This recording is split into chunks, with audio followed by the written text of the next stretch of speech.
देखिए, जाहिर तौर पे चुनाव है तो चुनौतियां होंगी, इसमें कोई दो राय नहीं है। और मध्य प्रदेश की बात आपने की। मध्य प्रदेश में लगभग 18 साल का लगातार का शासन रहा है। बीच में अगर 1.5 वर्ष कमलनाथ की सरकार के छोड़ दें तो 18 साल, साढ़े 18 साल का शासन रहा है। तो इसमें अंतर्कलह भी होगा और एंटी इनकम्बेंसी भी होगी, दोनों होगी। लेकिन जाहिर तौर पे राजनेता और राजनीतिक स्ट्रेटजी वही होती है जो इन सब चीज़ों को मात देकर आगे बढ़े। जाहिर तौर पे अगर इस पूरे हिंदी पट्टी में इन 3 राज्यों की अगर आप बात कर रहे हैं तो इन तीनों राज्यों में जो जनता के लिए रेवड़ी की बात है वो प्रमुख मुद्दा है। और मध्य प्रदेश में अभी जो रिपोर्ट हाल में जो सीईसी की बैठक हुई थी बीजेपी की, उसमें साफ साफ ये रिपोर्ट आई। कई सर्वेज भी हुए और उसमें ये कहा गया कि मध्य प्रदेश की सरकार से और संगठन से और केंद्र की सरकार के जो काम है उससे लोग नाराज नहीं है। लिहाजा इतनी लंबी सरकार चलने के बावजूद वहां अगर चुनाव प्रचार और प्रबंधन सही हो तो बीजेपी सत्ता में लौट सकती है। और तैयारी के तहत आपने देखा कि मध्य प्रदेश की 39 सीटें जो कमजोर सीटें थी उस पर 3 महीना पहले ही उम्मीदवार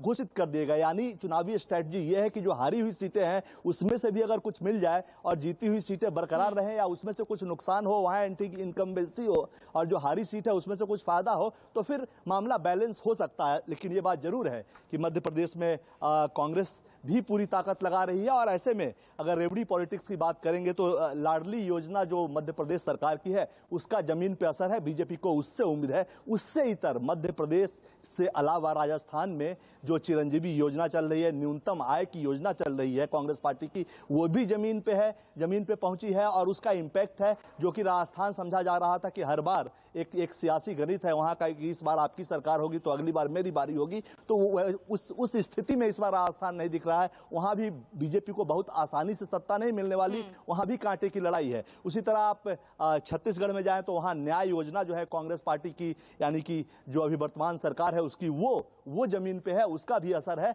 और इसलिए वहां की भी 21 हारी हुई सीटों को बीजेपी ने घोषित किया चुनाव से 3 महीने पहले। वहां भी यही टारगेट है कि जिन सीटों पे उम्मीद नहीं है उससे अगर कुछ सीटें आया तो हो सकता है कि हम सत्ता में पहुंच जाएं। तो तीनों राज्यों में जो जन कल्याणकारी योजनाएं हैं उसका असर दिख रहा है। और मध्य प्रदेश में बीजेपी भी वो दे रही है लोगों को, और इन दोनों राज्यों में छत्तीसगढ़ और राजस्थान में कांग्रेस पार्टी भी दे रही है। कुल मिलाकर 2018 के चुनाव से अगर कंपेयर करेंगे तो इन तीनों राज्यों में, मध्य प्रदेश में भी उस वक्त कमलनाथ की सरकार बनी थी और छत्तीसगढ़ और राजस्थान कांग्रेस पार्टी जीती थी। वहीं चौथा राज्य जो था तेलंगाना, वहां टीआरएस के चंद्रशेखर राव की बंपर मेजोरिटी के साथ सरकार बनी थी। 5वां राज्य जो मिजोरम था वहां एनडीए की सरकार थी, मिजो नेशनल फ्रंट के साथ बीजेपी का अलायंस था।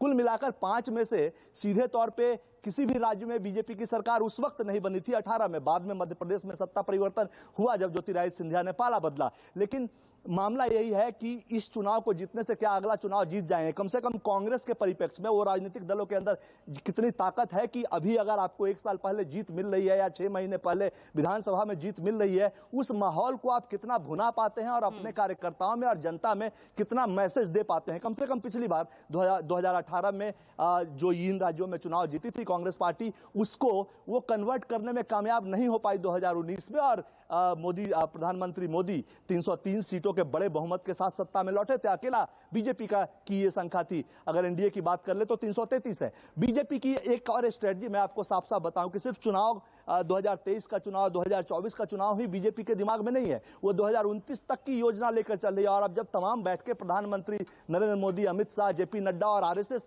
भी इसका एक अंग होता है कहीं ना कहीं, चूंकि पेरेंट संस्था है वो, इनका मिशन एक अस्थाई शासन का है। और 2029 तक जितने ये छोटे दल हैं या जो अभी चैलेंज कर रहे हैं राज्यों में, इनको कैसे खत्म करना है राजनीतिक तौर पे, इसकी तैयारी चलती है। और हिंदी पट्टी के कम से कम 227 लोकसभा सीटों पे बीजेपी चाहती है कि 29 तक ऐसी स्थिति बने कि ये जो छोटे छोटे दल हैं इनकी स्थिति कमजोर हो और बीजेपी आगे आए। यानी फ्यूचर सोच कर चल रही है और बीजेपी का मिशन अस्थाई सत्ता का है आगे, और उस लिहाज से वो काम कर रही है। जी।